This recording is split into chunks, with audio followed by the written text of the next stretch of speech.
오늘은 JSP 문법에 들어가기 전에 JSP 역사를 한번 좀 설명을 하도록 하겠습니다.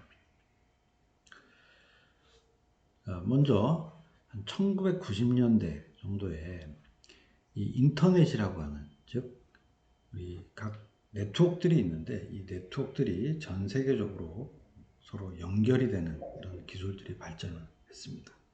자, 그러면 이런 연결이 된 상태에서 뭔가 정보들을 제공을 해주고 이용을 할 수 있어야 되는데, 실제 그 정보 제공을 하기 위한 어떤 표준으로 이 HTML이라는 것이 출현을 했었습니다. 그래서 그 당시에 전 세계적으로 이 홈페이지를 구축하는 것들이 굉장히 유행이었었죠. 굉장히 유행이었어요. 자, 그러면 우리가 이제 이 HTML이라는 것들은 여러분들이 다 배워서 알겠지만 정적인 웹페이지예요. 즉, 이 얘기는 무슨 소린가 하면 HTML로 만들어진 코드 자체가 한번 화면에 보여지면 다른 페이지가 나오지 않는 이상은 움직임이 없었던 거죠. 자, 그래서 그렇다면 이 HTML에서 뭔가 동적으로 좀 움직이게 하는 방법이 없을까? 즉, 클릭을 했을 때 아니면 마우스를 움직였을 때 좀 화면이 움직이게 하자라는 그런 요구사항에 대해서 나온 기술이 바로 여러분들이 1학년 때 배웠던 자바스크립트라는 기술이 되겠습니다. 자, 그래서 여러분들이 이제 자바스크립트를 가지고 클릭하면 동작을 하는 이런 것들을 다 개발을 다 했었을 거예요. 자, 또한 이렇게 화면 움직이는 것까지는 했는데 또 어떤 요구사항들이 나왔냐면, 화면에서 뭔가 데이터를 입력을 하면 그것들을 데이터베이스에 저장을 하고, 그 다음에 또 필요시에는 저장된 그 데이터베이스 내용들을 꺼내다가 화면에 좀 보여주게 할 수는 없을까? 라는 부분들의 또 요구사항들이 있었다는 거죠. 그래서 그런 요구사항을 처리를 하기 위해서 또 이와 같이 기술 발전들이 일어났는데, 처음에는 CGI라는 기술이 나왔었습니다. 근데 CGI 기술은 굉장히 개발자로 하여금 속칭 노가다를 많이 하게 하는 이런 기술이었어요. 그래서 별로 각광을 받지 못했습니다. 그리고 그 이후에 이제 여러분들이 저번 시간에 이제 테스트 프로그램을 짜봤겠지만 서블릿이라고 하는 그 기술이 나왔어요. 자, 근데 서블릿 기술을 잠깐 얘기를 하기 전에 자바의 역사를 잠깐 얘기를 하고 넘어갈게요. 자, 자바라는 랭귀지는 원래 목적이 가전제품에 내장되는 프로그램을 만들기 위해서 개발했던 언어예요. 자, 그러면 왜 가전제품이라는 부분에 목적을 삼았을까? 자, 우리 가전제품은 굉장히 다양하죠. 다양하고 OS도 다양하고 하드웨어도 다양하고. 자, 그런데 과거에 그런 것을 움직이게 하기 위한 부분을 C 프로그램으로 만들었더니 그 C 프로그램이 그 하드웨어에 종속이 돼서 항상 프로그램을 고쳐야 되고 다 컴파일도 다시 해야 되고 이런 일들이 많았어요. 그래서 자바 진영에서는 실행 코드를 컴파일해서 실행 코드를 딱 만들어 놓고, 자, 요거를 JVM이라는 것에 올려서 어느 하드웨어든지 이렇게 동작을 하게 하는 부분으로 개발을 했던 거죠. 자, 그런데 가전제품 쪽에서는 실제 이런 자바로 만든 것들을 프로그램들을 움직이게 하려고 했더니 하드웨어의 성능들이 올라가야 되는 겁니다. 자, 그러다 보니까 가전제품을 만드는 회사 쪽에서는 실제 비용의 증가라는 이유로 채택을 하지 않았어요.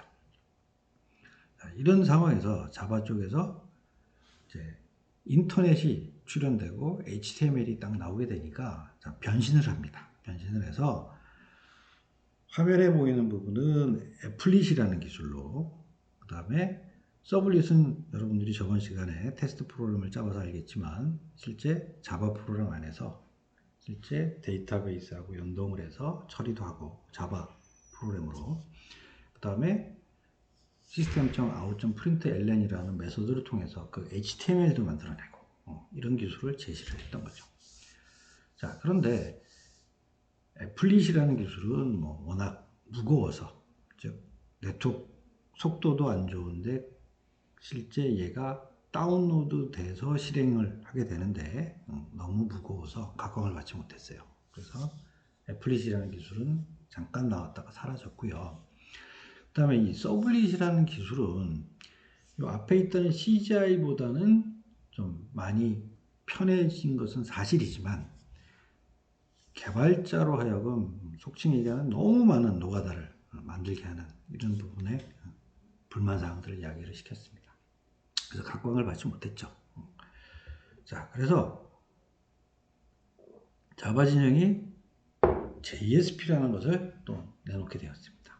그래서 JSP는 여러분들이 앞 시간 강의에서 들었지만 JSP로 만들어 놓은 프로그램을 실제 실행을 하게 되면 어떻게 하죠? 먼저 컴파일을 시키게 되는데 컴파일을 뭘로 컴파일한다? 서블릿으로 먼저 컴파일한다. 그리고 서블릿으로 컴파일된 실제 클래스 자체가 동작하게 되는 거죠.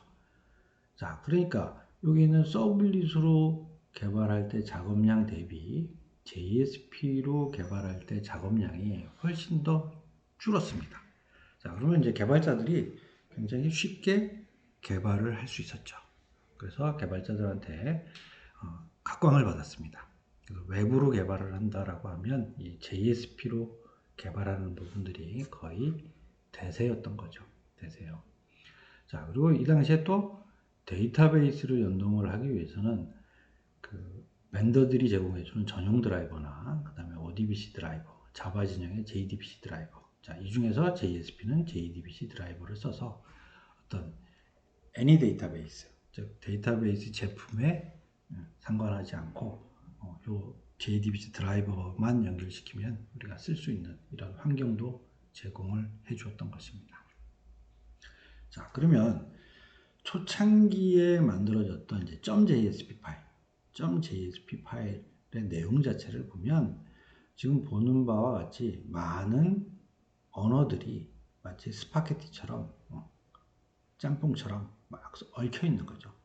즉 정적인 화면을 보여주려니까 HTML과 CSS가 필요했던 거고, 그 다음에 그 웹페이지 화면에서 뭔가 동작을 하게 하려니까 자바스크립트가 필요했던 거고, 그 다음 여기서 서버에서 처리될 로직이나 데이터베이스 연결 이런 부분들을 또 처리를 해주려니까 JSP 코드가 필요했던 겁니다. 그래서 JSP 코드 중에서도 또 나눈다면 이제 앞으로 JSP 문법에서 교수님 설명을 하겠지만 지시어, 표현식, 스크립트릿이라고 하는 세 가지가 가장 핵심이었어요. 자, 그럼 이 스크립트릿은 자바 프로그램 자체입니다. 자체. 자, 그러면 이렇게 복잡하게 되어 있는 형태대로 .jsp라고 하는 파일 안에서 파일 하나에서 프로그램을 다 동작하게 되니까 실제 파일 하나에서 모든 프로그램을 하니까 좀 단순해지긴 했죠. 하지만 굉장히 얘가 복잡했어요. 복잡하고 실제 처리를 하는 부분에 많은 좀 애를 먹게 되는 경우들이 많이 있었습니다. 자, 근데 어쨌든 그런 부분보다는 좀 쉽게 개발할 수 있다라고 하는 장점 때문에 선풍적인 인기를 끌었던 시절이었습니다. 자, 그러면 이렇게 만들어진 .jsp라고 하는 파일이 어떻게 실행이 되느냐?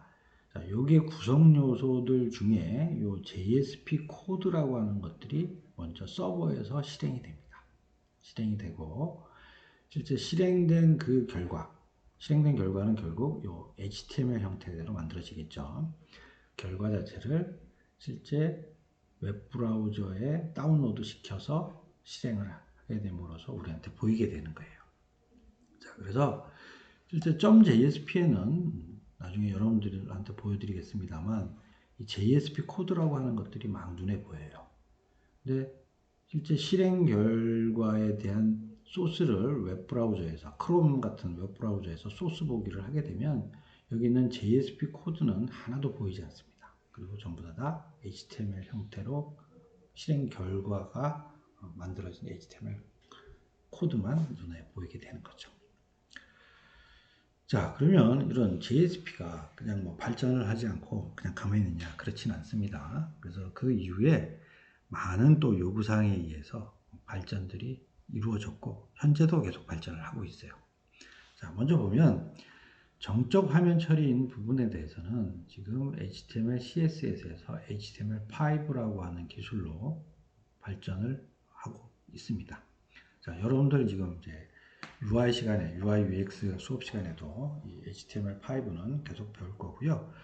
그 다음에 HTML5의 어떤 특징을 얘기를 하자면 요즘은 웹브라우저로 보여줘야 될 디바이스들을 보면 PC도 있지만 실제 스마트폰, 패드, 굉장히 디바이스들이 다양하죠. 그 다음에 크기도 굉장히 다양합니다. 자, 그래서 이 HTML5를 이용해서 어떤 바로 그 크기에 맞게 디바이스 크기에 맞게 자동 조절을 한다든지 아니면 이미지나 동영상이나 이런 것들을 잘 처리할 수 있도록 즉 멀티미디어 데이터를 잘 처리할 수 있는 부분으로 발전이 되었습니다. 자, 그 다음 이 동적 화면 처리 부분은 자바스크립트에다가 지금 여러분들이 수업 시간에 하고 있는 배우고 있는 요 jQuery라고 하는 부분이 또 플러스가 됐습니다. 자, 그러면 jQuery가 더 붙어서 요즘에는 이제 웹브라우저 여러분들이 보시면 지도 같은 것들도 나오고 그 다음에 뭐 2D, 3D 그래서 3차원으로도 뭔가 나오고 돌리고 뭐 이런 것들이 다 나오죠. 그래서 그런 것들을 구현하게 할 수 있도록 이런 jQuery들을 활용을 하게 된 것입니다. 자, 그 다음 서버 및 DB 연동 처리 부분은 지금 앞에서 얘기한 이 JSP라고 하는 거는 .jsp를 얘기해요. 자, 그래서 한 통 안에다가 다 만들어 놓았던 것들을 자, JSP 부분에 요 자바 코드에 해당되는 부분들을 자바 클래스로 뜯어서 자, 분리를 해서 나오는 부분으로 발전을 했고요. 그리고 현재는 한 10년 전쯤에 나와서 현재는 거의 대세로 자리 잡고 있는 MVC 모델로 가고 있습니다. 자, 우리 수업 시간에도 앞으로 궁극적으로 여러분들이 개발을 해야 될 패턴 자체는 MVC 모델로 진행을 할 겁니다.